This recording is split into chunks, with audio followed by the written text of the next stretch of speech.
पंजाब नाम सुनते ही जहन में वीरता, खुशहाली और ऊंचे कदकाठी के लोगों की तस्वीर उभरती है। लेकिन इन लहराते खेतों के पीछे एक ऐसी कहानी है जो अक्सर शोर शराबे में दब जाती है। यह कहानी उन 32% लोगों की है जिनके बिना पंजाब की सत्ता की कुर्सी अधूरी है।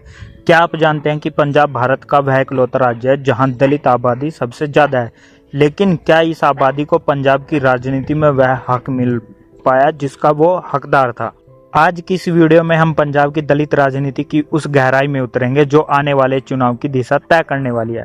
सबसे पहले आंकड़ों को समझते हैं। पंजाब में लगभग 32% आबादी दलित समुदाय की है। यह भारत में किसी भी राज्य के मुकाबले सबसे ज़्यादा है। तुलना के लिए देखें तो उत्तर प्रदेश जैसे बड़े राज्य में भी करीब 21% ही है। पंजाब का दोआब इलाका जिसमें जालंधर और होशियारपुर जैसे शहर आते हैं, यहाँ तो दलित आबादी कई जगहों पर 45% तक पहुँच जाती है। यानी साफ है, बिना दलित वोटों के पंजाब में कोई राजा नहीं बन सकता।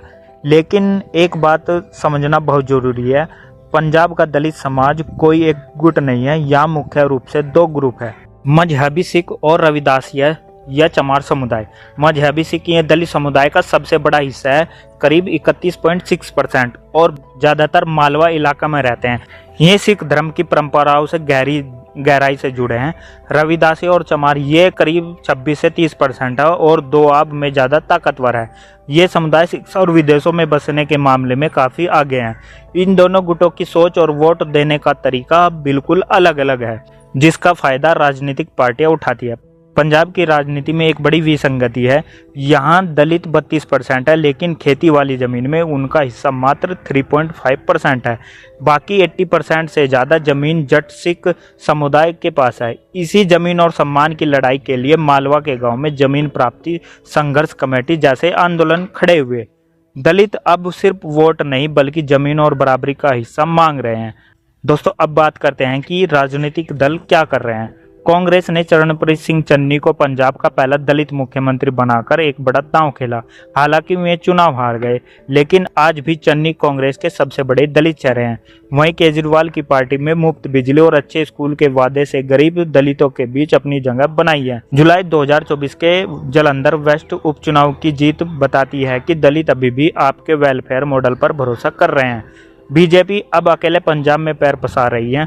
पीएम मोदी का डेरा सचखंड बल्ला जाना और उनके प्रमुख को पद्मश्री देना एक बड़ी राजनीति का हिस्सा है। वहीं आरएसएस प्रमुख मोहन भागवत ने हाल ही में पंजाब का दौरा किया। उन्होंने सामाजिक समरसता यानी सबको साथ लेकर चलने की बात कही और दलित बस्तियों में संघ का काम बढ़ाने पर जोर दिया। संघ के इन दौरों का मकसद बीजेपी के लिए दलित और पिछड़ों के बीच जमीन तैयार करना है। पंजाब की राजनीति में डेरों को नज़रअंदाज नहीं किया जा सकता। जब दलितों को मुख्य धारा के गुरुद्वारों में बराबरी नहीं मिली तो उन्होंने अपने डेरे बना लिए। डेरा सचखंड बल्ला का दोआब की 19 सीटों पर सीधा असर है।